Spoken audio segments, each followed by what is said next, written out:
Welcome to Exasperated Nerd Explains. Today we're going to detail the history of Captain Sorry, wrong one. No, definitely not. There we go. Captain Marvel, aka Binary, aka Warbird, aka Ms. Marvel, aka Colonel Carol Danvers in the U.S. Air Force. In her first appearances, she works as head of security at NASA base. Trust me, you'll remember.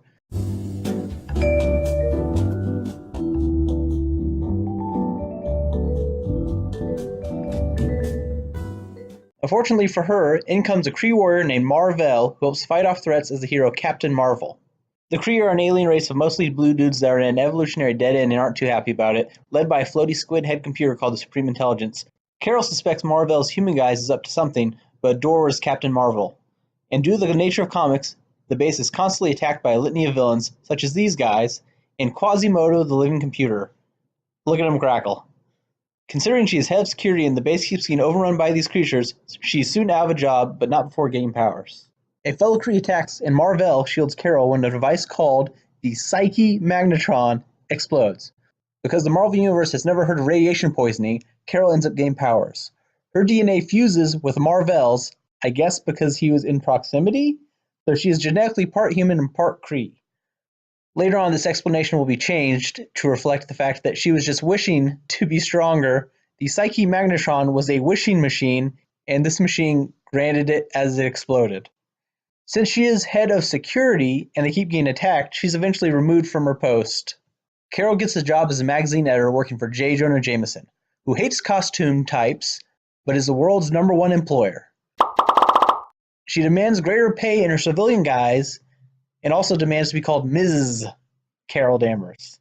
At the same time, superheroine Ms. Marvel appears on the scene, and it turns out she and Carol are one and the same. Kind of. You see, Carol blacks out when she becomes Ms. Marvel, and as Ms. Marvel, she has no memories of who she is, to the point of not being sure if she is human or Kree. Most people are constantly commenting on the fact that she's a woman as she fights them, so that's fun. She also has a few memories of actually being raised as a Kree and not a human. She can fly, is super strong, and has a seventh sense, which skips past seeing dead people and goes right on to knowing where to go for plot and danger. It's revealed most of these powers come from the costume that she wears, which appears when she transforms from one persona to the other. It also automatically generates protection and a breathable atmosphere for herself when in space, which she only discovers after flying herself into space. A pleasant surprise compared to dying horribly. Eventually, as Ms. Marvel, she remembers she is also Carol Danvers, but they are still at odds as different personalities. This goes as far as trying to prevent the other one from taking over at times. Carol gets real mad at Ms. Marvel when she lets her best friend die, but this matter is mostly resolved when she then immediately picks up a boulder, proving she has the same strength in either guise.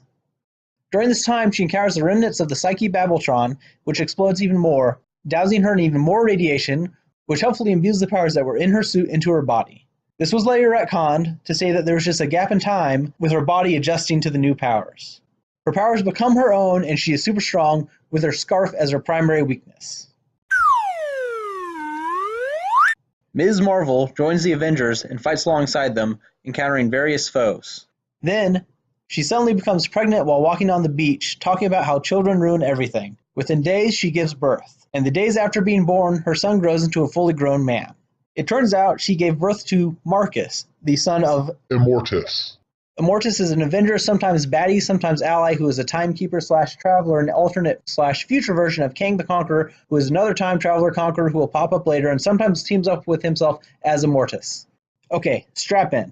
Turns out Marcus is her son, but also kind of her lover and rapist. He grew up in Limbo and then kidnaps her and woos her Bill and Ted style. Excellent! By kidnapping other people from history, including Marie Antoinette and William Shakespeare. And key point here, with a quote-unquote subtle boost from Immortus's machines, makes her fall for him. They have sex, he impregnates her with himself, so he can live in the real world and sends her back to when she was abducted with no memories of any of this happening. Yeah, I doubt that will make it into the movie. Ms. Marvel, still wooed via brainwashing, seems to love him back, and by him I mean her son, who is also kind of her lover. After trying to build a machine to halt his rapid growth is destroyed by Hawkeye, the Avengers just let Marcus take Carol back with him to Limbo, even though he very clearly explained the brainwashing thing. They're just all, sounds like you two lovers will live happily ever after. We'll probably never see you again, Carol. Bye. And they go off to limbo. It didn't quite work out. Turns out in limbo, Marcus made a bit of a goof and continued to rapidly age, going all wrong couple last crusade on her. After he dies a horrible death, she remembers the whole brainwashing thing, so she doesn't feel too bad and escapes. Mystique hears a prophecy about Rogue, who she is raising as a daughter. Turns out, Rogue will apparently be greatly hurt by Ms. Marvel, so to prevent this, she sends Rogue after Ms. Marvel. Rogue attacks and accidentally uses her powers to permanently absorb her abilities and memories, which explains why Rogue had all those powers in the X-Men cartoon.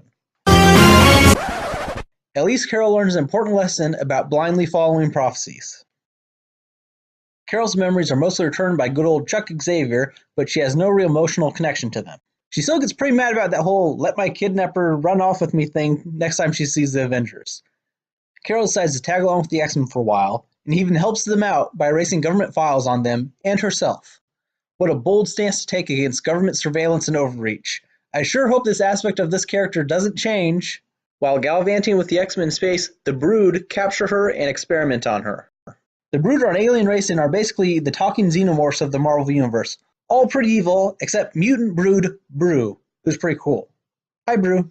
These experiments give her cosmic-level powers, and she goes by the name Binary. She has a whole host of abilities, including energy absorption and redirection, flight, heat blasts, and an apparent total disregard for the safety of others, like when she blasts through the hull of a ship, leaving the X-Men to fight with decompression.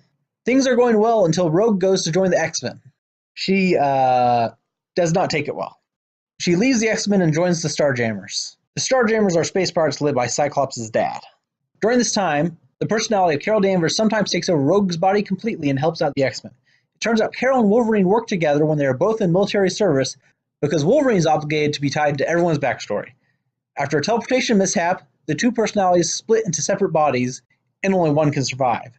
Conveniently, this Carol has become a little bit evil, serving the Shadow King, and dies. The Shadow King he's bad. That's all you need to know. Back to real Carol. She does some fighting in space for a while, but eventually burns out and comes back to Earth. She decides to join the Avengers again, now going by the name Warbird. She doesn't tell the others about her missing star power, and discovers the power of alcoholism in the meantime. She doesn't turn to Binary when in battle, and makes people think something's wrong. She lashes out when questioned, and acts paranoid instead. She goes home to sulk. Tony Stark thinks he knows the issue, and can relate. He likes booze! He even reveals his secret identity to her, but she doesn't want help. After some day drinking, she decides to attack Iron Man, which inadvertently unveils an evil Kree plot. She fights alongside Captain America without calling for backup, even though she said she did, trying to impress him. He's not. She then flies after the Kree, and suffering from alcohol withdrawal, just drinks any old thing lying around. She blasts drunkenly in the fight, but everything turns out okay. Until she is court-martialed and about to get kicked off the team, so she quits. She gets sober, but not before hitting rock bottom. Rock bottom here is attacking Iron Man while drunk and downing a passenger plane. No one dies, and she ends up getting sober and rejoining the Avengers. Kang, remember him, attacks with someone called the Scarlet Centurion, and lo and behold, it's his son Marcus. An alternate version of the other rapey Marcus, since, if you recall, Kang basically is Immortus, so it makes sense that their sons are at least similar. This new Marcus instantly falls for her, and Carol, learning her lesson to not trust dudes named Marcus, rejects him. He still helps her out, though, fighting the Master of the World, who she kills. He then helps her invade Kang's giant ship that is shaped like a sword.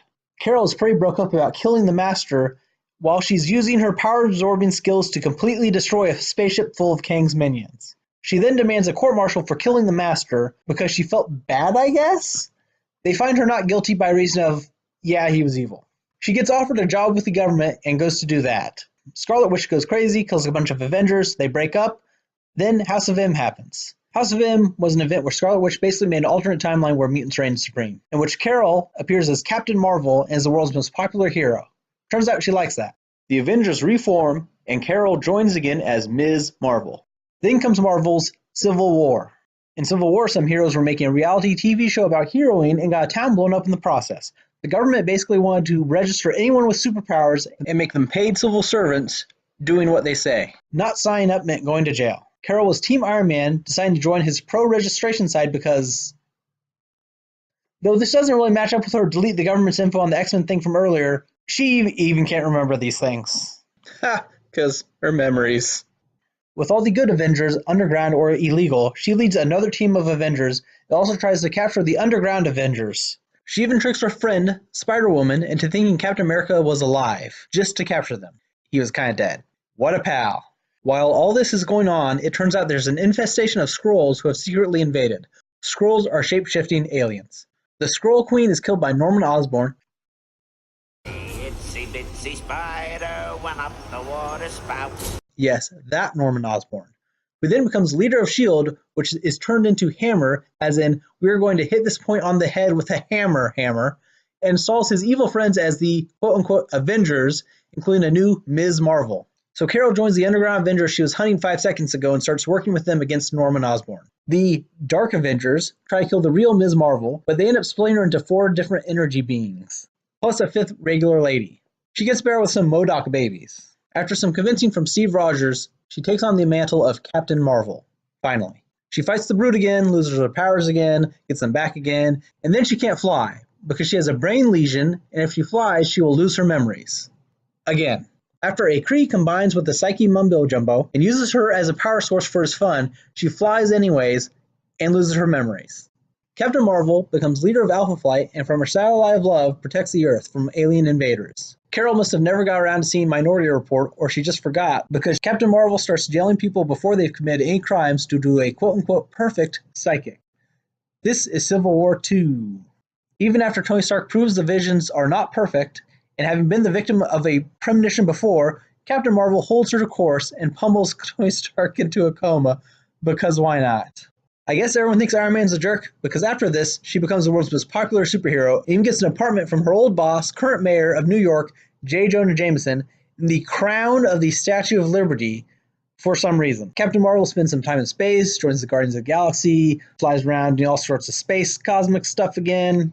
After Captain America gets all evil, it was a whole thing, Captain Marvel is kept outside the planet with a giant planetary shield she helped create. She fights off wave after wave of alien invaders, and her space station is destroyed.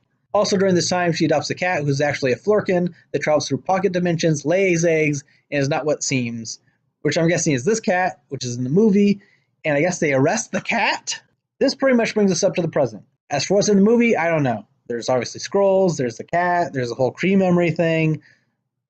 No idea. Thanks for listening. Please like, comment, subscribe, put me in your will, all that stuff. This is kind of a trial run.